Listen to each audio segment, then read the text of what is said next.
Good morning. हम विवर्तन पढ़ रहे हैं। विवर्तन दो प्रकार के पढ़े थे हमने, फ्रेनल विवर्तन और फ्रोनोफर विवर्तन। फ्रेनल जिन्होंने विवर्तन की खोज स्पष्ट व्याख्या की थी, सही व्याख्या की थी विवर्तन की, उन्होंने अर्ध आवर्ती कटिबंधों में बांटा था तरंगाग्र को। तरंगाग्र वेव फ्रंट जो है उसको अर्ध आवर्ती कटिबंधों में फ्रेनल ने बांटा था। तो क्या होते हैं अर्ध आवर्ती कटिबंध और उनसे किस तरह हम किसी बिंदु पर तीव्रता आयाम याद कर सकते हैं तरंग का, आइए देखते हैं। हाइगेन ने एक सिद्धांत दिया था तरंगाग्र का कि किसी तरंगाग्र पर स्थित प्रत्येक बिंदु एक द्वितीय तरंग स्रोत की भांति कार्य करता है, यानी उससे एक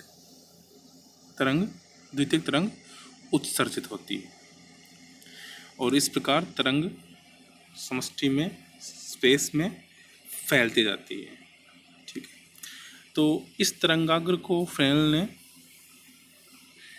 इस तरह से कटिबंधों में बांटा कि क्रमागत लगातार जो कटिबंध हैं उनसे मिलने वाली तरंगें, किसी बिंदु पर क्रमागत कटिबंधों से मिलने वाली तरंगों के मध्य कलांतर पाई या पथांतर लैम्डा बाई 2 हो, यानी वो एक दूसरे के विपरीत कला में। इस तरह के कटिबंधों को अर्ध आवर्ती कटिबंध कहा गया। ये कटिबंध की जो रचना है, जो कल्पना है, वो किस तरह है ये हम इस डायग्राम से समझ सकते हैं। ये एक ABCD समतल तरंगाग्र है और बिंदु P पर हमें इसके कारण जो तरंगे पहुंच रही है उनका परिणामी आयाम ज्ञात करना है। तो बिंदु P से हम लंब डालें बिंदु O पर। चलो, बिंदु P से लंब डाला बिंदु O पर, ये दूरी है B, स्मॉल b। ओके, अब बिंदु P से B plus lambda, B plus 2 lambda by B plus lambda by 2, B plus 2 lambda by 2, B plus 3 lambda by 2, इस तरह लगातार B plus n lambda by 2 तक लंबाई की त्रिज्याओं के गोलीय पृष्ठ खींचें। तो वो गोलीय पृष्ठ कहाँ कहाँ इस तरंगाग्र को काटेंगे। पहला टच करेगा बिंदु O पर, B प्लस लैम्डा बाई 2 वाला एक OMN इक्वल टू R1 त्रिज्या के वृत्ताकार पथ के रूप में इसको काटता है। B plus 2 lambda by 2 OM2 equal to R2 त्रिज्या वाले वृत्ताकार पथ के रूप में काटता है। B plus n lambda by 2 OMN equal to RN त्रिज्या वाले वृत्ताकार पथ के रूप में काटता है। इस तरह एक सेकेंद्रीय वृत्त इसमें खींच जाते हैं। जो OMN त्रिज्या वाला वृत्त है उसे प्रथम अर्धावर्ती कटिबंध, OM2 त्रिज्या वाला वृत्त है उसको द्वितीय अर्धावर्ती कटिबंध, OM3 वाले को तृतीय और OMN वाले को nवा अर्धावर्ती कटिबंध कहा गया। और इनके अंदर लगातार क्रमागत कटिबंधों में जो पथांतर है वो लैम्डा बाई 2 का, यानी कलांतर पाई का, या समांतर T बाई 2 का होगा। तो ये कटिबंध फ्रेनल के अर्ध आवर्ती कटिबंध कहलाते हैं। ओके, nवे अर्ध आवर्ती कटिबंध की त्रिज्या, nवा अर्ध आवर्ती कटिबंध कौन सा होगा? अभी हमने देखा पहला कौन सा है, OMN वाला। दूसरा कौन सा है, OM1 और OM2 के बीच वाला। तीसरा OM2 और OM3 के बीच वाला। तीसरे के लिए 2 और 3 के बीच। चौथे के लिए 4 और 3 के बीच, 3 और 4 के बीच। पांचवे के लिए जो चौथा और पांचवा उसके बीच, यानी nवे के लिए nवा और n-1 के बीच। ठीक है, तो OMN और OMN-1 के बीच का जो क्षेत्र है वो होगा, दिखा रखा है जो डॉट डॉट किया हुआ, ये वाला क्षेत्र होगा nवा कटिबंध। nवें कटिबंध की जो सीमाएं हैं उनकी दूरियां अंदर वाली सीमा की b plus n minus one lambda by two और बाहर वाली सीमा की b plus n lambda by two. ठीक है, हमें त्रिज्या ज्ञात करनी है ओ एम एन, यानी आर एन जो है बाहर वाली त्रिज्या ओ एम एन ज्ञात करनी है। ओ पी हमें पता है फिक्स है, B O M N R N हम मान लेते हैं, और बी एम एन पी ये b plus n lambda by two होगा।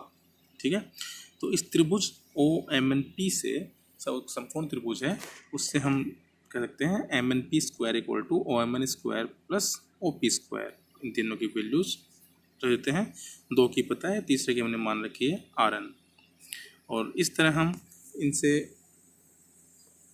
मैथमेटिकल जो कैलकुलेशन है उसको करते हुए सोल्व करें तो n b lambda minus n square lambda square by 4 ये हमें रिजल्टेंट मिलता है। लेकिन जो लेमडा है वो बहुत छोटा तरंगदैर्घ्य प्रकाश का, जो हमने कहा था पीछे हमने पढ़ा भी था, 10⁻⁷ मीटर कोटि का होता है, बहुत छोटा होता है, इसलिए लेमडा स्क्वायर नगण्य होगा, उसको हम उपेक्षा मान के छोड़ दें तो एन बी लेमडा ये हमें आर एन स्क्वायर मिलता है, या R N equal to under root n b lambda, या बी और लेमडा तो फिक्स है, एन जो चेंज हो रहा है अलग अलग कटिबंधों के लिए अलग अलग, तो आर एन जो है समानुपाती होगा अंडर रूट एन के, मीन्स प्राकृत संख्या नेचुरल नंबर्स के स्क्वायर रूट के प्रोपोर्शनल होगा। ओके,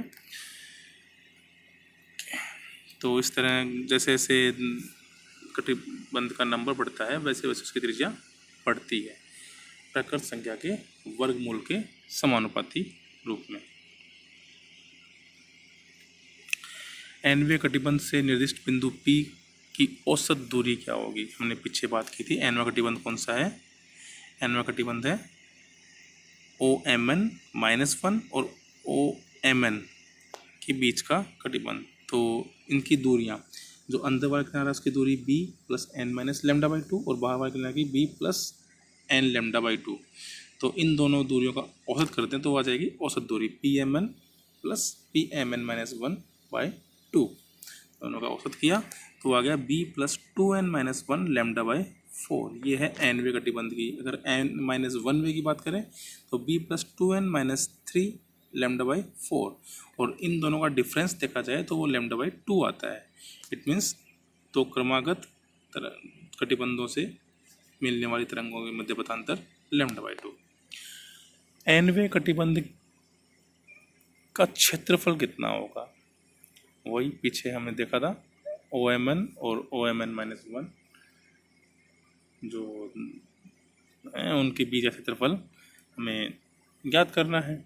तो एक OMN -1 त्रिज्या के वृत्त का क्षेत्रफल निकाल लें, एक OMN त्रिज्या के वृत्त का क्षेत्रफल निकाल लें, यानी RN और RN -1 जो त्रिज्याएं हैं उनके वृत्त का क्षेत्रफल निकाल लें और उनका अंतर ज्ञात कर लें, तो वो हो जाएगा एनवे कटिबंध का क्षेत्रफल। So AN equal to pi RN square minus pi RN -1 square, और इन को ये वैल्यूज लिख दें। RN equal to under root n b lambda plus n square lambda square by 4, और n-1 के लिए यहाँ पे जहाँ जहाँ n आ रहा है वहाँ n-1 रख देंगे, वो RN-1। दोनों की वैल्यूज हम इस इक्वेशन में पुट करें तो AN equal to pi under root, दोनों की वैल्यूज यहाँ पे रख दी, और इनको सोल्व करके हम ज्ञात करें तो हमें मिलता है pi bracket b lambda plus 2n - 1 lambda square by 4। वही पीछे की तरह यहाँ पे लेमडा स्क्वायर आ रहा है और लेमडा स्क्वायर बहुत छोटा होगा इसलिए नगण्य मान के उसको छोड़ सकते हैं, तो उस टाइम जो क्षेत्रफल है वो लगभग बराबर होगा पाई b लेमडा। यहाँ पाई भी नियत है, b भी नियत है और लेमडा भी नियत है। इट मीन्स जो क्षेत्रफल है कटिबंधों का वो लगभग सबका बराबर होता है। ठीक है, क्षेत्रफल लगभग सभी कटिबंधों का क्षेत्रफल लगभग बराबर होता है। लेकिन यदि हम लेमडा को नगण्य b लेमडा की तुलना में लेमडा स्क्वायर को नगण्य न माने तो उस केस में चूँकि यहाँ पे n से मल्टीप्लाई हो रहा है, इट मीन्स क्षेत्रफल n बढ़ने पर बढ़ता है, क्रम संख्या बढ़ने पर क्षेत्रफल का मान बढ़ता है। ठीक है, कब बढ़ता है? क्योंकि लैम्डा स्क्वायर बी लैम्डा की तुलना में नगण्य नहीं माना जाए तो कोटि ऑर्डर बढ़ने पर, क्रम संख्या बढ़ने पर, n बढ़ने पर क्षेत्रफल बढ़ता है। किंतु लैम्डा नगण्य ही होता है, लगभग इसका कोई इफेक्ट होता नहीं है, तो लगभग बराबर होते हैं सभी कटिबंधों के क्षेत्रफल।